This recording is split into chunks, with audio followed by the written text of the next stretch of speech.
ये है नंदू। उम्र लगभग 10 साल। अनाथ है बेचारा। 6 साल का था तभी इसके माँ बाबा इस दुनिया में इसे भगवान के सहारे छोड़ गए। नंदू अब कचरा बीनता है और किसी तरह अपना पेट पालता है। ये है चंदा। उम्र तकरीबन 11 साल। ये भी अनाथ है। यह कचरे के डब्बे में मिली थी। शायद 1 साल की रही होगी तब। ये भी कचरा बीनती है और नंदू की अच्छी दोस्त है। एक दिन की बात है, दोनों कचरा बीन रहे थे। तभी चंदा नंदू से कहती है, नंदू, आज फिल्म देखने चले क्या? मस्त पिक्चर चल रही है। नहीं रे, मुझे नहीं जाना कहीं। काम के बाद ठिकाने पर चलेंगे, वहीं जाकर खाएंगे पिएंगे। चंदा नंदू की ओर देखती है और फिर कचरा बीनने लग जाती है। कचरा बीनने के बाद दोनों कचरे का थैला अपनी पीठ पर लटकाए चले जा रहे थे। कबाड़ी के पास जाकर उसे कचरा देते हैं, जिसके बदले में उन्हें पैसे मिल जाते हैं। दोनों खुशी खुशी पैसे गिनते हुए चले जा रहे थे। पास ही एक ठेले पर खाने को कुछ सामान खरीदते हैं। वे दोनों एक सुनसान से इलाके में चले जाते हैं, जहां बहुत बड़ा पाइप रखा है। वे दोनों उस पाइप में चले जाते हैं और खाना निकालकर खाने लगते हैं। खाने के बाद वे उसी में ही सो जाते हैं। ऐसे ही दोनों हर सुबह निकलते और शाम तक कचरा बीनते, मस्ती करते हुए शाम को अपने ठिकाने पर वापस आ जाते थे। खाते थे, पीते थे, मस्ती करते थे और वहीं पर सो जाते थे। एक सुबह चंदा उठती है और हर जगह सन्नाटा देखकर घबरा जाती है और नंदू को उठाती है। नंदू, उठो। अरे उठो नंदू। क्या हुआ? शोर क्यों मचा रही है? अरे आज इतना सन्नाटा क्यों है हर जगह? नंदू भी ये देखकर चौंक जाता है। हाँ यार, सच में आज पता नहीं कहाँ चले गए सब। हो सकता है कि आज सबकी छुट्टी हो। कोई सरकारी दिन भी तो हो सकता है आज। हाँ, हो तो सकता है। चल, हमको क्या, अपने तो सारे दिन एक जैसे हैं। और फिर दोनों अपना अपना थैला उठाकर कचरा बीनने के लिए निकल पड़ते हैं। रास्ते सुनसान पड़े हुए थे। सारी दुकानें बंद थी। कोई भी बाहर नहीं दिख रहा था। अचानक एक पुलिस वाला आकर दोनों को रोकता है और उनसे कहता है, अरे तुम लोग कहाँ घूम रहे हो? चलो अपने अपने घर जाओ। क्या हुआ साहब? ऐसा क्यों कह रहे हो? जानते नहीं, कोरोना की बीमारी फैली हुई है, इसीलिए किसी को भी घर से बाहर नहीं निकलना है। ऐसा करोगे तो जेल में जाना पड़ेगा। डंडे पड़ेंगे 100 अलग। दोनों एक दूसरे को देखते हैं।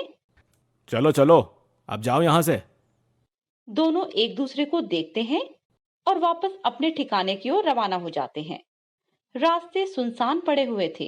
कोई भी बाहर नजर नहीं आ रहा था। दोनों वापस आकर सो जाते हैं। दोनों उसी बड़े पाइप के अंदर बैठे हुए थे। रात हो गई। दोनों को बहुत भूख लगी थी। आसपास भटकने पर एक जगह एक रेडी पर कुछ खाने को मिल जाता है और दोनों वही खाकर सो जाते हैं। चंदा और नंदू को खाने पीने की मुश्किलों का सामना दिन ब दिन करना पड़ रहा था। वो अब तो दो दो दिन बिना खाए पिए गुजारा करते। उनकी हालत और खराब होने लगी थी। एक रात की बात है। चंदा, बड़ी जोरों की भूख लगी है। मुझे भी। बाहर कहीं भी कुछ भी नहीं खुला और अब तो हमारे पास पैसे भी नहीं हैं।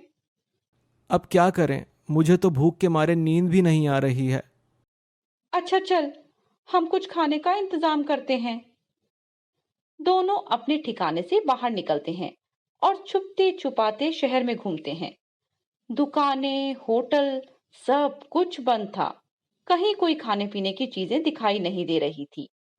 आसपास के घरों में उन्हें लोग खाते हुए दिख जाते। सभी खाने को मजा लेकर खा रहे थे। यह देखकर उनकी भूख और बढ़ जाती है। कुछ आगे चलने पर उन्हें एक कचरे का बहुत बड़ा डब्बा दिखाई देता है। उसमें वे दोनों कुछ खोजने की कोशिश करने लगते हैं। अचानक नंदू को एक पैकेट में कुछ मिलता है। वह उस पैकेट को खोलता है। खोलते ही नंदू की आंखों में चमक आ जाती है। उस पैकेट में कुछ सैंडविच मिलते हैं। अरे चंदा, देख क्या मिला है मुझे। अरे वाह, मजा आ गया। आज का इंतजाम तो हो गया हमारा। हाँ, आज रात हमें भूखा नहीं सोना पड़ेगा। दोनों सैंडविच खा रहे थे। काफी दिनों बाद बेचारों को कुछ खाने को मिला था। इस लॉकडाउन ने तो इन गरीबों की जान ही ले ली। आज तो मजा आ गया। आज तक ऐसा खाना कभी नहीं खाया। कितना स्वादिष्ट है। आहा। सचमुच, मैंने भी ऐसा खाना कभी नहीं खाया। लेकिन अब कल के बारे में सोच। लॉकडाउन में ना हमारे पास काम है और ना ही पैसा। हम बाहर भी तो नहीं जा पा रहे हैं। छोड़ ना, कल की कल देखेंगे। वैसे भी हम जैसे गरीबों को रोज कुआं खोदना पड़ता है ताकि प्यास बुझाई जा सके। कोरोना के चलते हुए इस लॉकडाउन में हर जगह पोस्टर लगे थे जिसमें सामाजिक दूरी, मास्क पहनना, हाथ धोना जैसी बातों का जिक्र किया गया था। चंदा और नंदू को भी कहीं से मास्क मिल जाता है। वो भी मास्क पहनने लगते हैं।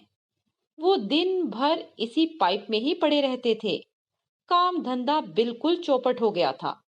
पता नहीं था कोरोना कब जाएगा और लॉकडाउन कब खत्म होगा। हर रात चोरों की तरह छुपकर दोनों खाने की तलाश में निकलते थे और कभी कचरे के ढेर से तो कभी किसी के घर से खाने को मिल जाता था। कुछ लोग भी हर रोज खाने का सामान गरीबों में बांटने के लिए आते थे। 2-3 महीनों बाद अब बाजार फिर से खुलने लगे थे। कोरोना की बीमारी फैलनी भी अब कम हो गई थी। सब अपने अपने कामों पर फिर से लौटने लगे थे। अब सर्दियों का मौसम आ गया था। चंदा और नंदू दोनों को भूख के साथ साथ अब ठंड का सामना भी करना पड़ रहा था। एक रात दोनों खाने की तलाश में निकलते हैं। आज का तो दिन ही खराब है। सुबह से कुछ भी खाने को नहीं मिला है। ठीक कहती हो चंदा। पता नहीं आज का दिन कैसा निकला। आज तो किस्मत ही खराब है।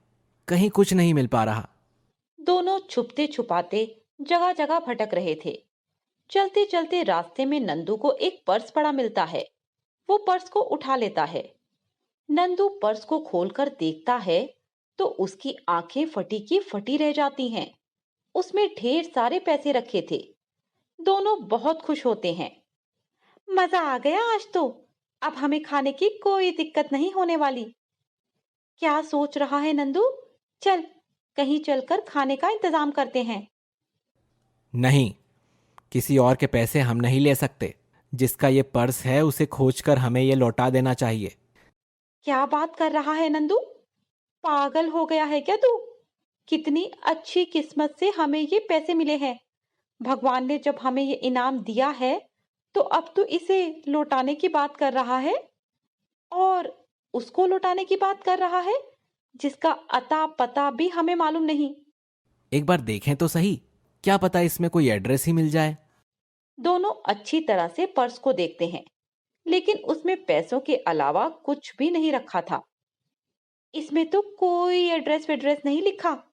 अब तो हम इसे रख सकते हैं ना? बिल्कुल नहीं। हम पता लगाएंगे कि ये किसका है। और हाँ, अगर इसका मालिक हमें नहीं मिला तब हम देखेंगे कि इसका क्या करना है। चंदा कुछ भी नहीं बोल पाती। वो दोनों आसपास लोगों से पूछते हैं कि क्या किसी का कोई सामान गुम हुआ है। काफी पता लगाने पर भी यह पता नहीं चल पाता कि पर्स किसका है। दोनों थके हारे अपने ठिकाने पर वापस आ जाते हैं। दोनों चुपचाप बैठे कुछ सोच रहे थे। देख नंदू, हमारी इतनी खोजबीन करने पर भी हमें इन पैसों का मालिक नहीं मिला। तो भगवान ने ये पैसे हमारे लिए ही भेजे हैं। हमें भूख भी लगी है और हमारे पास कपड़े भी नहीं हैं। तो क्यों ना हम अपनी जरूरत के हिसाब से कुछ सामान ले आएं? चंदा बहुत खुश थी और नंदू को मनाने में लगी थी, लेकिन नंदू मानने को तैयार ही नहीं था। चल ना नंदू, बहुत मजा करेंगे हम दोनों। नहीं, हम ऐसा नहीं कर सकते। क्यों नहीं कर सकते? हमने चोरी थोड़े ना की है। ये हमें पड़ा हुआ मिला है और हमने वहां लोगों से इसके बारे में पूछा भी तो था। अगर ये किसी का नहीं है तो हम इसका इस्तेमाल क्यों नहीं कर सकते? ठीक है, हम इन पैसों से अपने लिए सामान भी खरीदेंगे। लेकिन हमें कुछ दिन इंतजार करना होगा। अगर ये पैसे किसी के हुए और वो इसे लेने आए तो हम उसे दे देंगे। अगर कोई नहीं आया तो हम इसे रख लेंगे। दोनों इस बात पर राजी हो जाते हैं। अब दोनों हर रोज उस जगह पर जाकर पूछताछ करते, ताकि वो पैसे जिसके भी हों वो इसे लौटा सकें। कई दिनों के बाद भी उन पैसों का मालिक नहीं मिला और ना ही कोई उसकी तलाश में वहां आया। एक दिन नंदू कुछ सोचकर चंदा से कहता है, देखो, हमने पैसे ना होने की वजह से कितनी परेशानियां झेली हैं। हमारे पास पैसे नहीं होने की वजह से हमें कई कई दिनों तक भूखा रहना पड़ता है। भूखे होने की तकलीफ क्या होती है, ये हमसे ज्यादा बेहतर भला कौन जान सकता है। हाँ, हमने पिछले कुछ दिनों में इस तकलीफ को बहुत करीब से देखा है। बिल्कुल सही। हमने अपने जैसे कितने ही बच्चों को भूख से तड़पते हुए देखा है। चंदा, मैं चाहता हूं कि इन पैसों का इस्तेमाल हम हमारे ऐसे दोस्तों के लिए करें ताकि उन्हें भूखा ना सोना पड़े। कुछ ही दिन सही, हम साथ मिलकर एक साथ खाएंगे। बिल्कुल, हम ऐसा ही करेंगे। वे नंदू की दरिया दिली को देखकर बहुत खुश होती है। दोनों मिलकर ढेर सारे बच्चों को बिठाकर खाना खिलाते और खुद भी खाते थे। सभी बहुत मजे कर रहे थे।